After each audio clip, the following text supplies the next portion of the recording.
අවිවාහක පුද්ගලයට ආදරය කරලා එක හරියන්නේ නැත්නම් ඒක දෙන්න කතා වෙලා හරි ඒක අයින් වෙන එක ප්‍රශ්නයක් නෑ. නමුත් හිතන්න මේ බැඳලා ඉන්න ළමයි ඉන්න තාත්තා කෙනෙක්ට වෙන ගෑණියෙක්ගේ මිනිහෙක්ට ආදරය කරලා අවංකව ආදරය කරලා රැවටෙනවා කියන්නේ එතන වෙන්න කොච්චර වංචාවක් වගේම කොච්චර හිතරිදීමක් සහ වේදනාවක් තියෙනවද නේද දෙක අතකින්.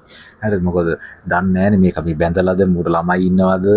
පස්සේ දැනගත්තු අවුරුදු ගාණක් ගිහිල්ලා අඩි මු බැඳලානේ මේ ළමයි ඉන්න තාත්තා කෙනෙක් නෑ කියලා දැන්නම අනිත් එක තමයි මේ බැඳලා ඉන්න මේ ළමයි ඉන්න තාත්තලාට තියෙන්නේ තනිකර මන් දන්නේ මොන ගායක්ද කියලා. කො බැඳන ළමයි ඉන්නවා නම් ඒ ළමයි පවුල ඒ තියෙන දේවල් බලාගෙන හිටපල්ලකො මේ ගිහිල්ලා මේක එකම රවට්ටන්නේ එක කෙල්ලන්ව මේක එක චරිත රවට්ටින්නේ මුන්ට වෙනම ගහන්න ඕනේ ඒ වගේ උන්ට. හරිද?